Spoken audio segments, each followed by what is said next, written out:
47.000 hombres cargaron contra 100.000. Al atardecer, el mayor imperio de la tierra se había derrumbado.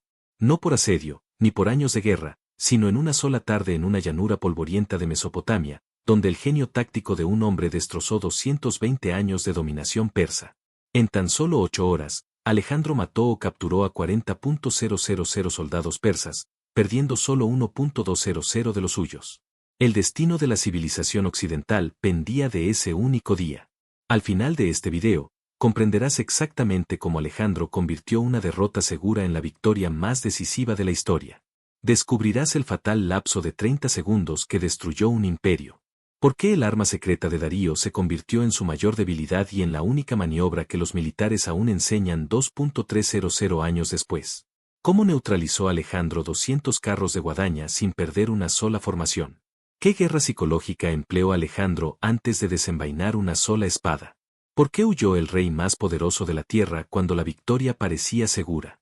Piénsalo. ¿Cómo pudieron unas tropas superadas en número avanzar hasta formar un ejército mayor y ganar? ¿Cómo supo Alejandro exactamente dónde sería vulnerable Darío? Esta no era solo una batalla entre ejércitos. Era algo personal. Alejandro y Darío se habían enfrentado antes en Iso, donde el rey persa había huido, abandonando a su madre, esposa e hijas. Ahora, 2 años después, Darío había reunido el ejército más grande del mundo antiguo para vengarse. Alejandro quería más que la victoria. Quería mirar a su enemigo a los ojos mientras el imperio se desmoronaba. La mañana del 1 de octubre del 331 AC, presenciaría una innovación táctica que desafiaría todo lo que los generales sabían sobre la guerra. Lo que estás a punto de presenciar no es solo historia antigua. Es el momento en que las civilizaciones oriental y occidental colisionaron, donde lo imposible se volvió inevitable, donde 47.000 hombres no solo derrotaron a 100.000, sino que revolucionaron la guerra para siempre. Para entender cómo 47.000 derrotaron a 100.000, debemos retroceder 3 años, a cuando un rey macedonio de 20 años pisó por primera vez Asia, llevando el sueño de su padre asesinado y un genio táctico que el mundo nunca había visto. Si te fascinan las estrategias no contadas que dieron forma a nuestro mundo, dale a me gusta y suscríbete para obtener más contenido bélico épico. Activa la campana de notificaciones para no perderte nunca estas increíbles historias de genio táctico. Ahora, déjame transportarte al 1 de octubre del 331 AEC, donde el destino aguardaba en un plano llamado Galamela. El imperio persa se extendía por 3 continentes, 220 años de dominio, 50 millones de súbditos desde la India hasta Etiopía. Ninguna fuerza había amenazado jamás su supremacía. Los reyes persas poseían riquezas inimaginables, ejércitos incontables y una lealtad impuesta por el sistema administrativo más eficiente del mundo. Este fue el imperio al que se enfrentó Alejandro. Alejandro heredó más que Macedonia cuando su padre Filipo murió a manos de un asesino. Heredó un sueño, la unificación de Grecia y la conquista de Persia. A los 20 años, la mayoría habría asegurado su propio trono. Alejandro aseguró el suyo e inmediatamente giró hacia el este. Llevó consigo innovaciones militares revolucionarias. Las lanzas Arisa de 5,5 metros que transformaron el combate de infantería, la caballería compañera que luchaba como un martillo unificado, y lo más importante, una mente que veía los campos de batalla como problemas geométricos por resolver. Darío III, el Saansa, rey de reyes, comandante de las riquezas del mundo, no se había ganado su trono solo por derecho de nacimiento. Había luchado por él, había matado por él y ahora se enfrentaba a la mayor amenaza al poder persa en 2 siglos. Después de su primer encuentro en Iso, donde los 35.000 de Alejandro habían derrotado de forma imposible a sus 100.000, Darío supo que este macedonio era diferente. El rey persa había huido ese día, una humillación que lo atormentó a cada momento desde entonces. Darío aprendió de sus errores. En Iso, el terreno había limitado su número. Esta vez, él mismo eligió el campo de batalla. Galgamela, que significa casa de camellos, una vasta llanura cerca del actual Irak. Aquí, su superioridad numérica se haría notar. Aquí, sus carros de guadaña podrían cargar sin obstáculos. Aquí su caballería podría envolver y aniquilar. Durante meses, los ingenieros persas prepararon el terreno. Cada bache fue allanado, cada obstáculo eliminado. Darío ordenó que las llanuras barrieran y nivelaran hasta que los carros pudieran correr a toda velocidad en cualquier dirección. Reunió fuerzas de todo su imperio. Caballería bactriana de Afganistán. Elefantes de guerra indios. Mercenarios griegos que conocían las tácticas macedonias. La élite inmortal cuya sola reputación había ganado batallas. Pero esto es lo que los historiadores antiguos no te dijeron. Darío cometió un error crucial. Al preparar el campo de batalla perfecto, creó el escenario perfecto para el genio de Alejandro. El terreno llano que desataría los carros también permitiría a los tanques de Alejandro mantener la formación. La anchura que permitiría el cerco también crearía brechas. La perfección misma del campo de batalla se convertiría en la tumba de Persia. Al finalizar septiembre, Alejandro se acercó con su fuerza, veteranos curtidos en batalla que habían marchado desde Macedonia a través de Anatolia, que habían tomado Taí y Egipto, que creían que su rey era divino. Lo superaban en número al menos 2-1, posiblemente 3-1, pero se habían enfrentado a peores probabilidades y habían ganado. La noche anterior a la batalla, las hogueras persas se extendían más allá del horizonte. Los exploradores macedonios informaron que contar era imposible. El campamento enemigo parecía infinito. En la tienda de Darío reinaba la confianza. ¿Cómo podrían 47.000 derrotar a un ejército que se extendía 11 millas de ancho? En la tienda de Alejandro, solo había un cálculo sereno. Había estudiado las tácticas persas, comprendido sus fortalezas, identificado sus debilidades. Donde Darío vio una fuerza abrumadora, Alejandro vio una oportunidad. Al amanecer del 1 de octubre, dos destinos convergieron en un plano que resonaría a través de milenios. El amanecer reveló la magnitud total de lo que Alejandro enfrentó. La línea persa se extendía más allá de la vista, 11 millas de bronce brillante y acero que reflejaban el sol naciente. En el centro, el propio Darío se encontraba en su carro, rodeado por los 10.000 inmortales, la guardia de élite cuyo nombre prometía que nunca podrían ser destruidos. Cuando uno caía, otro inmediatamente ocupaba su lugar. Su armadura de escamas reflejaba la luz como piel de serpiente, su reputación por sí sola valía divisiones. La fuerza de Alejandro parecía casi íntima en comparación. Su ala derecha, donde se posicionó, albergaba a 2.000 compañeros de caballería, los jinetes de élite que lo habían seguido desde Macedonia. Estos no eran simples soldados. Eran nobleza menor criada desde la infancia para luchar como un solo organismo con su rey. Su formación en cuña había destrozado cada línea enemiga que golpeó. El centro macedonio albergaba el motor de las victorias de Alejandro. 9.000 fanjitas dispuestos en batallones, cada hombre portando la zariza, la pica de 18 pies que revolucionó la guerra de infantería. En formación cerrada, crearon un bosque de puntas de lanza que se extendía 5 filas de profundidad, impenetrable, imparable. Un erizo de bronce que nunca se había roto. Entre el falanqueo y la caballería compañera marchaban 3.000 hiperspistas, los portadores de escudos, infantería de élite, capaces de luchar en cualquier terreno y adaptarse a cualquier situación. En el ala izquierda, bajo el mando del veterano general Palmenion, se encontraban la caballería griega aliada y los jinetes tealianos, magníficos luchadores encargados de la más dura defensa contra cualquier tormenta que Darío desatara. Pero los persas habían preparado sorpresas. Delante de su línea aguardaban 200 carros de cité con ruedas equipadas con hojas de espada. Caballos entrenados para cargar contra cualquier cosa. Antiguos tanques diseñados para un solo propósito, destrozar las formaciones enemigas mediante puro terror. Tras ellos, 15 elefantes de guerra de la India. Sus colmillos equipados con puntas de espada. Torres a sus lomos llenas de arqueros. Ningún macedonio se había enfrentado antes a elefantes en batalla. Las alas de la caballería persa albergaban a lo mejor del imperio. Jinetes bactrianos, criados en la silla de montar. Arqueros a caballo sios, capaces de disparar hacia atrás a galope tendido. Caballería india con sus extrañas espadas curvas. Nobles capidocios en busca de la gloria. Cálculos conservadores cifraban la caballería persa en 35.000 hombres. Planificaron una estrategia sencilla, el centro macedonio. Envolver ambos flancos, aplastarlos como una uva en un puño. Entonces ocurrió algo que desafió 2.000 años de doctrina militar. Mientras los ejércitos se desplegaban, Alejandro ordenó algo sin precedentes. Rechazó la sugerencia de Palmenian de un ataque nocturno, declarando, no robaré la victoria. Pero no se trataba de mera bravuconería. Era una guerra psicológica calculada. Quería que los persas permanecieran despiertos toda la noche, esperando el ataque, agotándose de miedo mientras sus hombres dormían profundamente. Al amanecer, Alejandro inspeccionó personalmente el campo de batalla. Cabalgando con apenas unos pocos compañeros, estudió cada detalle, cada leve desnivel, cada ventaja potencial. Los ingenieros de Darío habían hecho su trabajo demasiado bien. El terreno era perfecto, demasiado perfecto. Alejandro vio lo que otros pasaron por alto. Al crear un terreno ideal para los carros, Darío había eliminado las variaciones del terreno que podrían haber protegido sus formaciones de la infantería disciplinada. A medida que el sol ascendía, el calor comenzó a elevarse del avión. 150.000 hombres se enfrentaban a través de una brecha que pronto se volvería roja.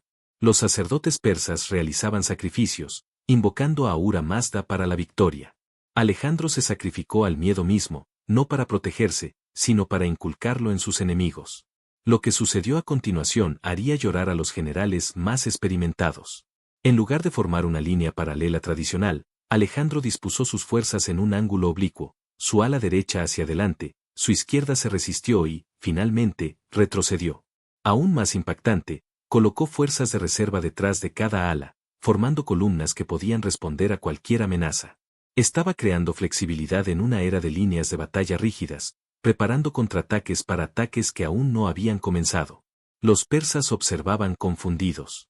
¿Por qué Alejandro acortaba aún más su línea contra su enorme frente? ¿Por qué se negaba a combatir por su izquierda? Algunos lo consideraron cobardía. Se dice que el propio Darío rió, pensando que el joven rey había perdido el control. No veían la trampa que se les estaba tendiendo.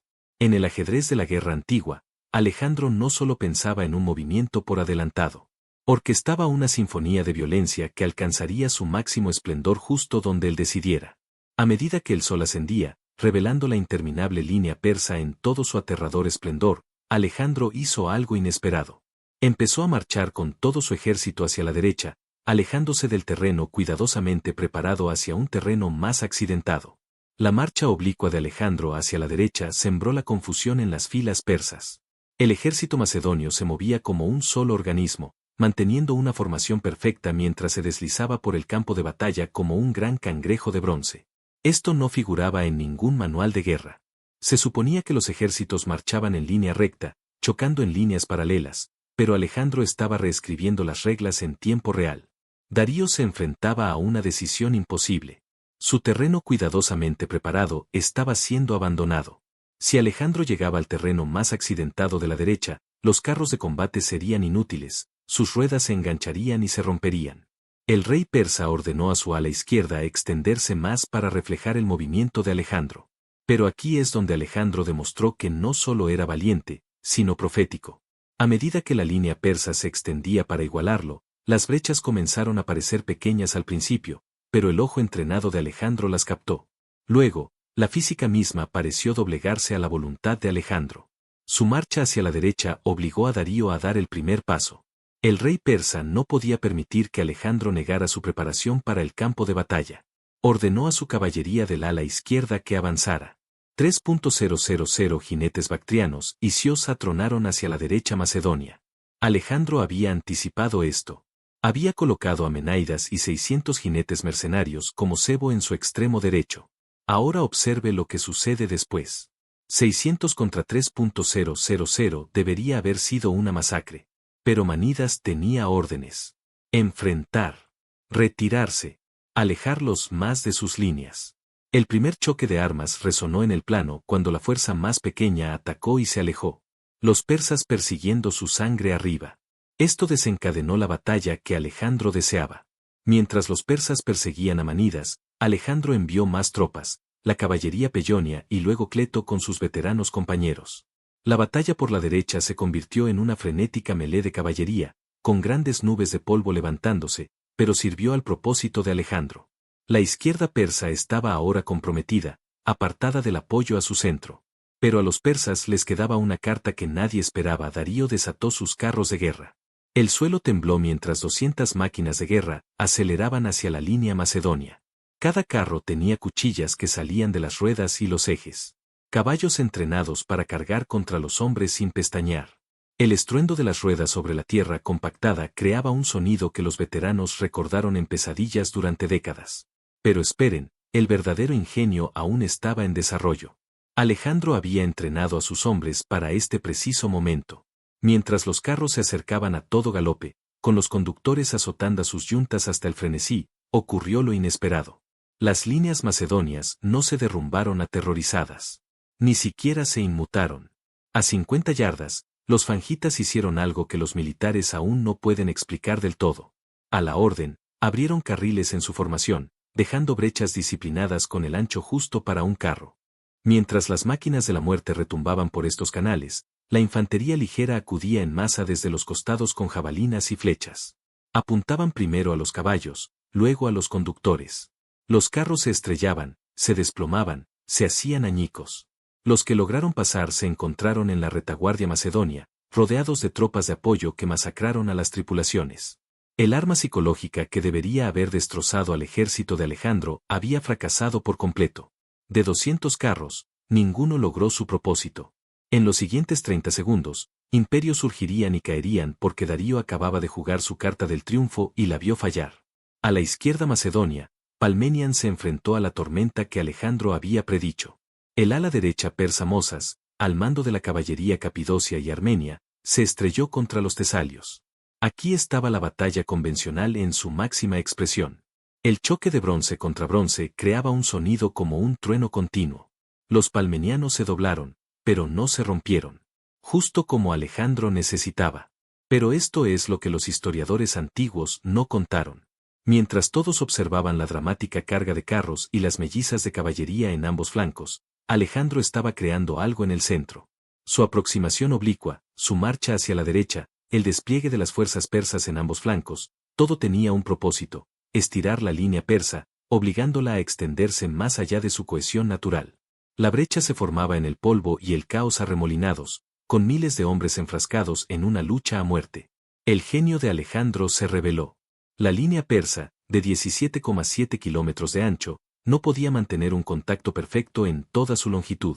Mientras su izquierda perseguía a Manidas y su derecha azotaba a Palmeniano, mientras el fallido ataque de carros creaba confusión en su centro, se abrió una brecha cerca de donde se posicionó Darío. No era grande, quizá de 277 metros, pero Alejandro había estado maniobrando precisamente para esto.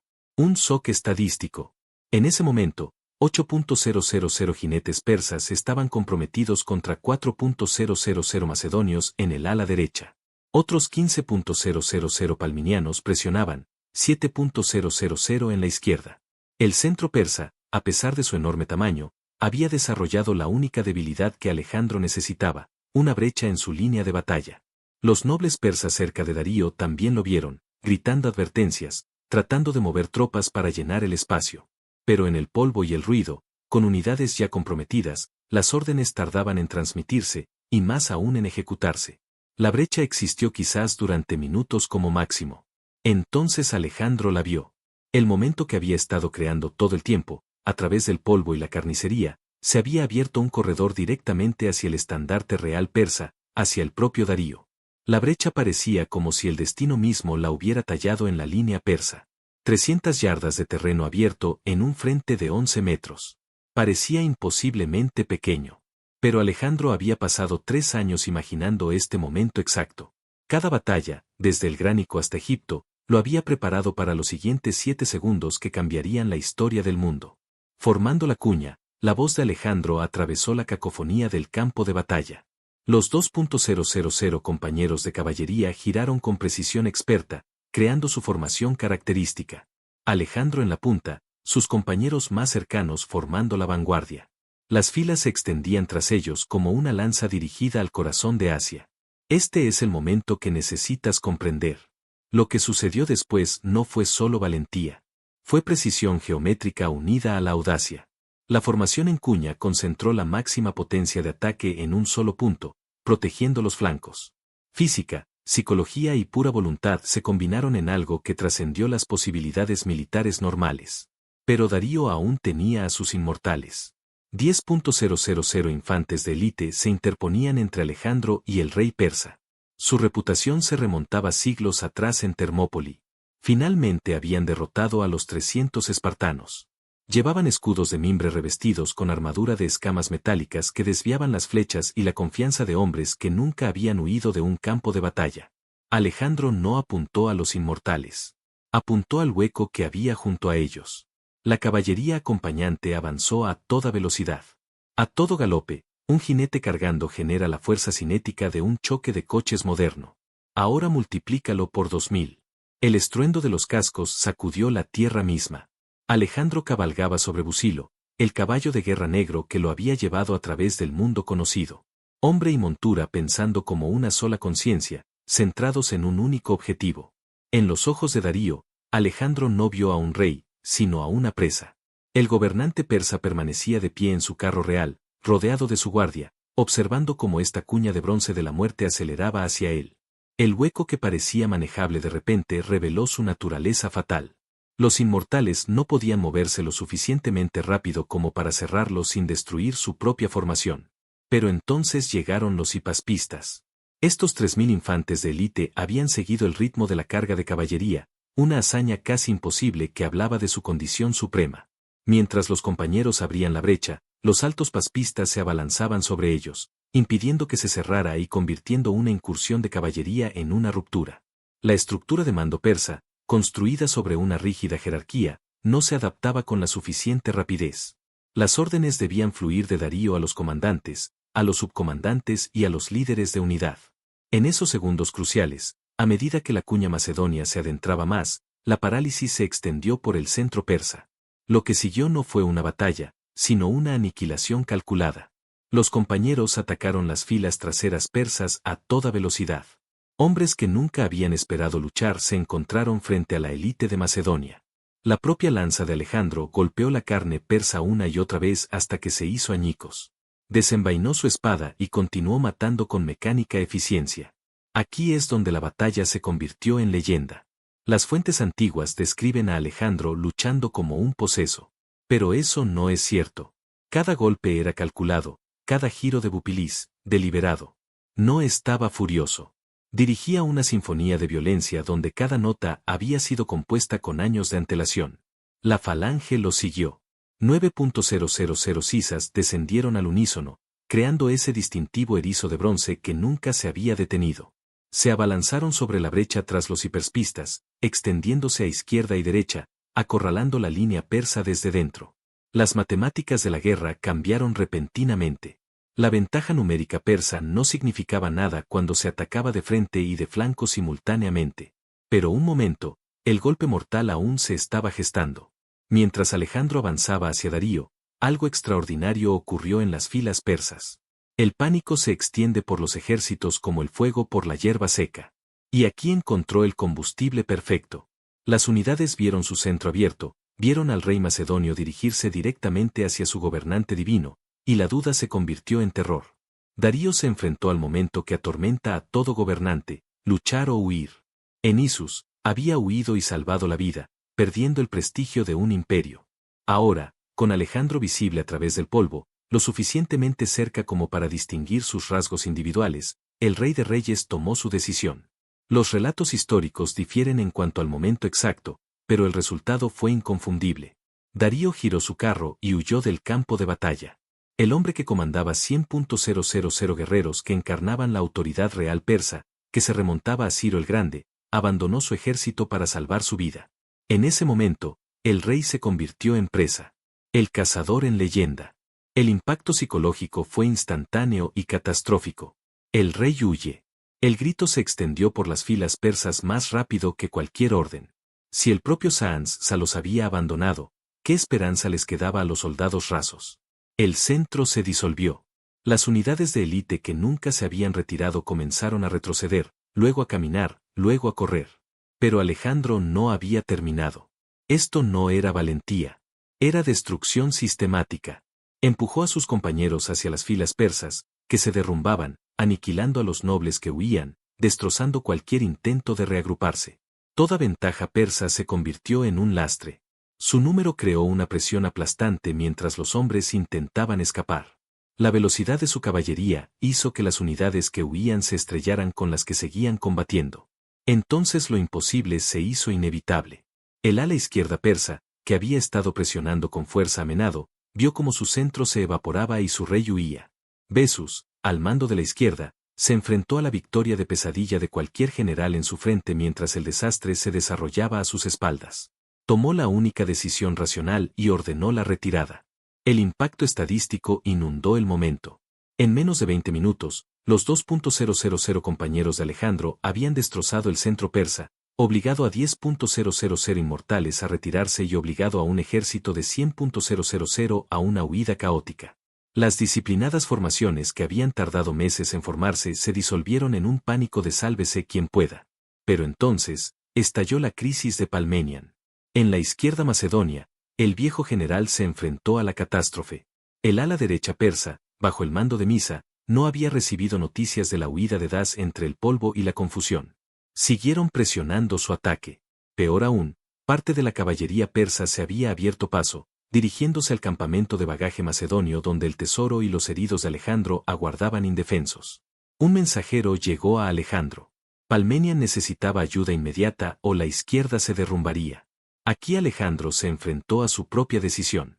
La persecución de Darío podría acabar con el imperio persa para siempre. El rey fugitivo aún era visible a lo lejos, su carroza real levantando una nube de polvo como un faro. Pero perder su ala izquierda aún podía arrebatar la derrota de las fauces de la victoria. Alejandro Magno demostró que su título provenía de algo más que la conquista.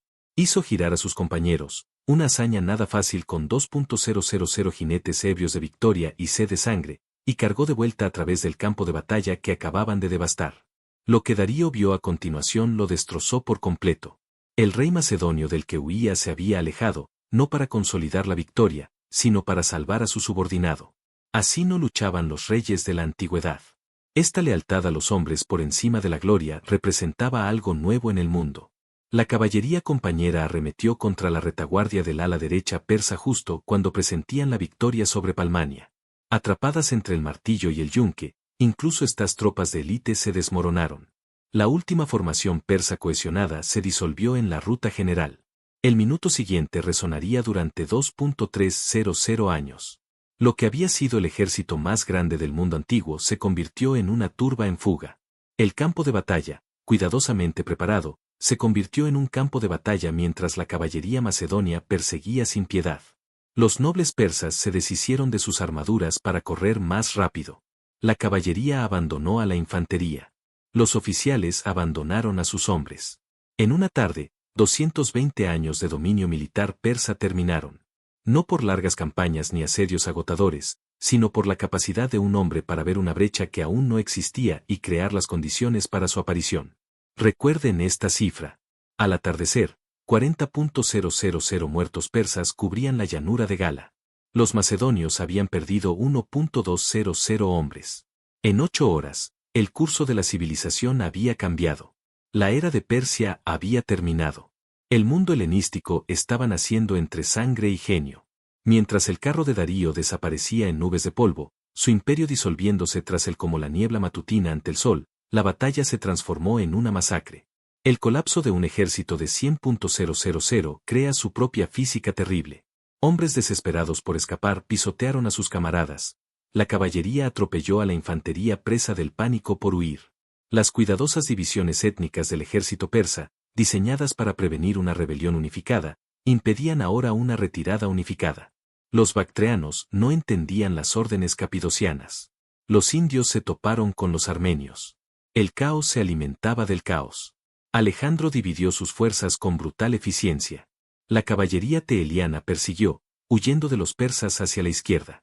Los compañeros persiguieron a los remanentes del centro.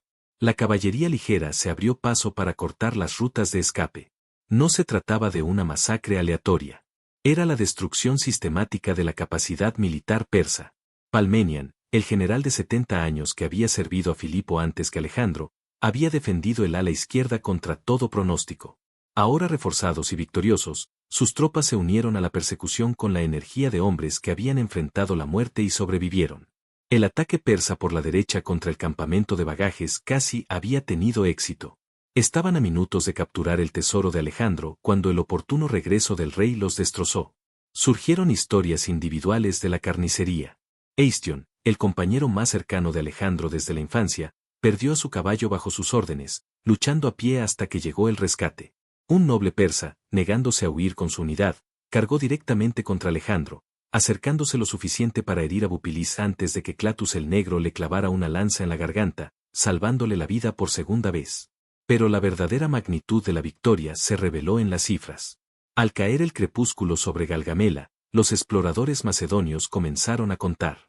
40.000 persas muertos en 8 horas. Unidades enteras habían dejado de existir. Los alabados inmortales habían descubierto que eran meros hombres. Más de la mitad yacían muertos, el resto dispersos sin posibilidad de recuperación. De 200 carros de guadaña, el metal retorcido y los caballos muertos marcaban el fracaso de cada uno.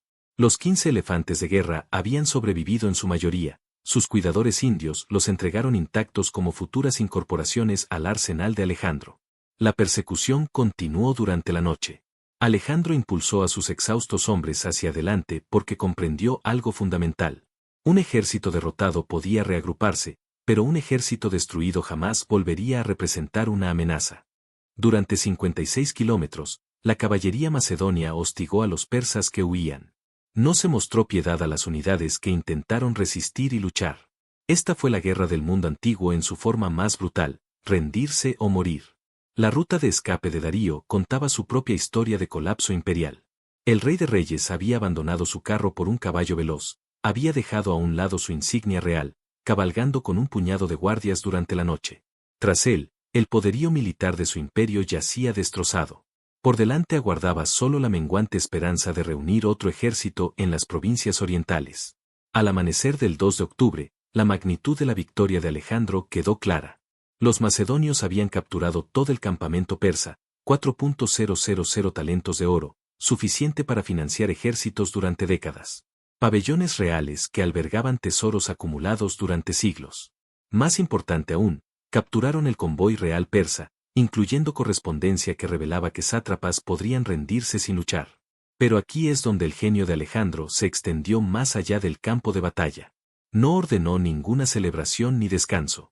Mientras sus enemigos huían en desorden, él reformó su ejército y marchó de inmediato hacia Babilonia, el corazón administrativo del imperio persa. Ciudades que podrían haber resistido a un conquistador dieron la bienvenida al vencedor de Galamela. El impacto psicológico, este joven rey capaz de destruir el mayor ejército jamás reunido, lo precedió como una ola de proa. Los heridos contaron sus propias historias. Cuerpo médico macedonio. Otra innovación de Filipo, perfeccionada por Alejandro, salvó a hombres que habrían muerto en otros ejércitos. Pero 1.200 macedonios aún habían caído. Cada uno de ellos, veteranos que habían marchado desde Europa hasta el corazón de Asia. Alejandro visitó a cada unidad que había sufrido pérdidas. Los nuevos comandantes, por su nombre, distribuyeron el oro persa con generosidad. Esto no era mera bondad. Era un liderazgo calculado que aseguraba la lealtad para las campañas venideras. Lo que sucedió a continuación haría llorar a generales experimentados, no de pena, sino de admiración profesional. A los 10 días de Galamela, Alejandro había tomado Babilonia sin asedio. En un mes, Susa había caído. Su tesoro de 50.000 talentos financiaba la continuación de la conquista. El imperio persa, que había tardado 2 siglos en construirse, se disolvía en semanas. Pero la batalla casi giró en torno a varios momentos de mínima victoria. Si los palmenses que se marcharon se hubieran desplomado antes de que Alejandro pudiera regresar, si la caballería persa hubiera tomado el campamento de bagajes y forzado la retirada macedonia, si Darío hubiera resistido y luchado, proporcionando un punto de concentración para su superioridad numérica. La historia pendía de un hilo aquel día de octubre. Las matemáticas eran asombrosas. Antes de la batalla, 47.000 macedonios contra más de 100.000 persas. Tras la batalla, 45.800 macedonios controlaban el campo, 40.000 persas murieron, quizás 40.000 huyeron sin posibilidad de recuperación, 20.000 fueron capturados o rendidos. En términos porcentuales, Alejandro había destruido o neutralizado al 80% del enemigo mientras perdía menos del 3% de su propia fuerza. Mientras los mensajeros cabalgaban para difundir la noticia de la victoria por todo el mundo griego, mientras los supervivientes persas se dispersaban hacia el este con historias de invencibles armas macedonias, la batalla transformada en matanza se había transformado en leyenda. Pero el verdadero impacto de Galgamela resonaría durante milenios. Galgamela marcó más que una batalla. Fue el momento preciso en que el eje del mundo antiguo cambió de este a oeste. En 3 meses, Alejandro entró en Pepilólis, la capital ceremonial del imperio persa. La ciudad que había simbolizado el poder oriental durante 2 siglos cayó sin resistencia. El joven rey, que había cruzado a Asia con dinero prestado, ahora controlaba la riqueza del mundo conocido. El destino de Darío resultó aún más trágico que su derrota. Huyendo hacia el este, abandonado por un noble tras otro, el rey de reyes fue finalmente asesinado por Beso, su propio sátrapa, quien esperaba congraciarse con Alejandro. Cuando Alejandro encontró el cuerpo de Darío, supuestamente lo cubrió con su propia capa y lo envió de vuelta a Pípilo para su entierro real. El último rey Akeid murió no en batalla, sino por traición, una metáfora del colapso de su imperio. Piensen en lo que esto significa. Galgamela no solo transfirió el poder de manos persas a macedonias. Creó el mundo helenístico. Los veteranos de Alejandro que se asentaron en los territorios conquistados difundieron la lengua, la filosofía y la cultura griegas desde Egipto hasta la India. La biblioteca de Alejandría, los avances matemáticos de Siracusa, las escuelas filosóficas que influirían en Roma, todos remontaron sus orígenes a la violencia de esa tarde. Los militares aún estudian Galamela porque revolucionó la guerra. El enfoque oblicuo, la creación calculada de brechas, las tácticas del martillo y el yunque, la integración de diferentes tipos de tropas, se convirtieron en principios fundamentales. Napoleón estudió las maniobras de Alejandro en Gamela. Patton la citó. La doctrina moderna de armas combinadas hunde sus raíces en ese polvoriento avión. Pero más allá de la táctica, se esconde una pregunta más profunda. ¿Fue esto genio individual o inevitabilidad histórica? Sin la brillantez específica de Alejandro, ¿habría conquistado Persia a alguien más? El imperio mostraba signos de decadencia, corrupción, crisis sucesorias y dependencia de mercenarios. Sin embargo, ya había sobrevivido a estas situaciones. Fue necesaria la particular combinación de visión estratégica, innovación táctica y una audaz voluntad de Alejandro para lograr en 8 horas lo que otros no habían logrado en siglos.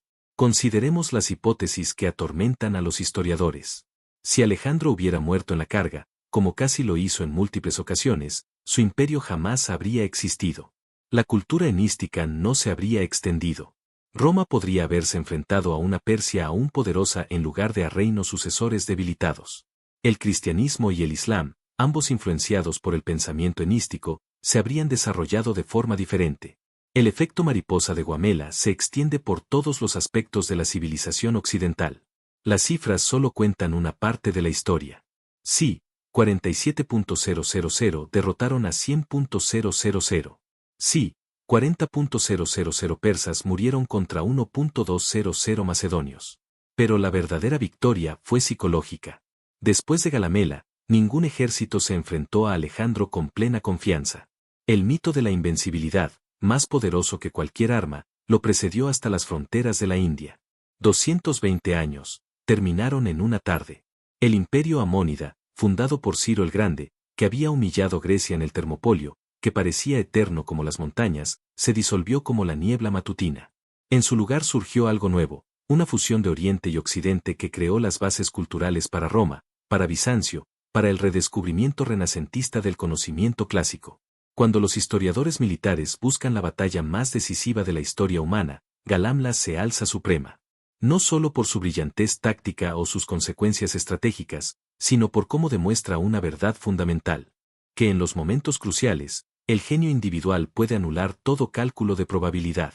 El 1 de octubre del año 331 a.C., en un avión cuyo nombre significaba casa de camellos, la visión de un hombre transformó el mundo para siempre.